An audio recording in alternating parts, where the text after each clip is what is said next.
Imam Ahmad narrated this hadith from Muhammad bin Idris al-Shafi'i, who narrated it from Malik bin Anas al-Asbuhi, from Az-Zuhri, from Abdurrahman bin Kab bin Malik, that his father said that the Messenger of Allah sallam said, Nasamatul mu'mini ta'irun ya'luku fi shajarid jannah, hatta yarji'ahu Allahu ila jasadihi yawma yab'athuh. This hadith states that the souls of the believers are in the shape of a bird in paradise. As for the souls of martyrs, they are inside green birds, like the stars to the rest of the believing souls.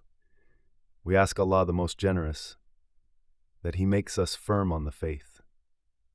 Allah's statement, Farihina bima atahum Allah, indicates that the martyrs who were killed in Allah's cause are alive with Allah, delighted because of the bounty and happiness they are enjoying.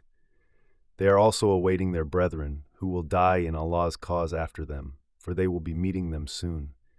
These martyrs do not have fear about the future or sorrow for what they left behind. We ask Allah to grant us paradise. The two Sahihs record from Anas the story of the 70 Ansar companions who were murdered at Bir Ma'una in one night. In this hadith, Anas reported that the Prophet used to supplicate to Allah in qunut in prayer against those who killed them. Anas said, a part of the Quran was revealed about them, but was later abrogated.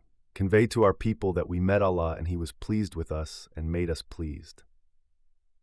Allah said next, يَسْتَبْشِرُونَ بِنِعْمَةٍ مِّنَ اللَّهِ وَفَضْلٍ وَأَنَّ اللَّهَ لَا يُضِيعُ أَجْرَ الْمُؤْمِنِينَ.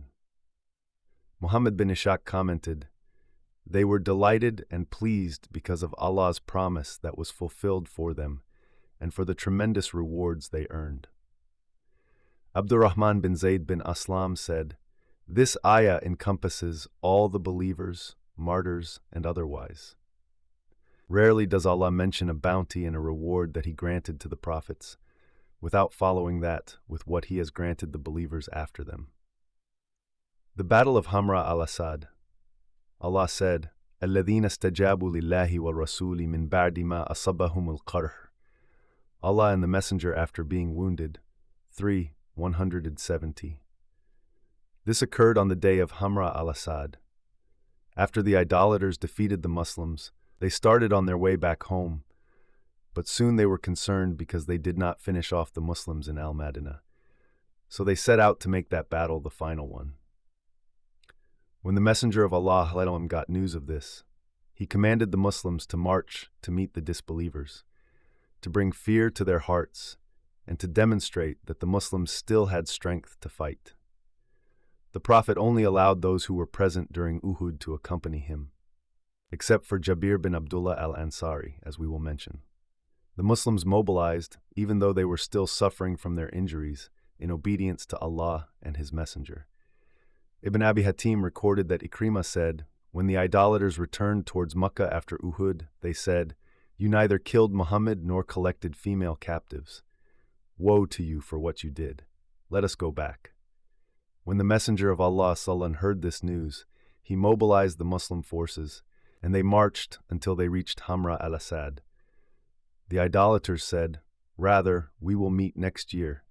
And the Messenger of Allah went back to al-Madinah, and this was considered a ghazwa.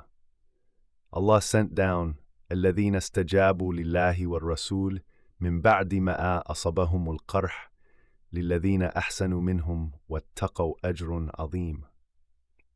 Allah and the Messenger after being wounded. For those of them who did good deeds and feared Allah, there is a great reward. Al-Bukhari recorded that Aisha said to Urwa about the ayah, الَّذِينَ اسْتَجَابُوا لِلَّهِ وَالرَّسُولِ, Allah and the Messenger. My nephew, your fathers Az-Zubayr and Abu Bakr were among them. After the Prophet suffered the calamity at Uhud and the idolaters went back, he feared that the idolaters might try to come back, and he said, who would follow them? 70 men, including Az-Zubayr and Abu Bakr, volunteered. This was recorded by Al-Bukhari alone,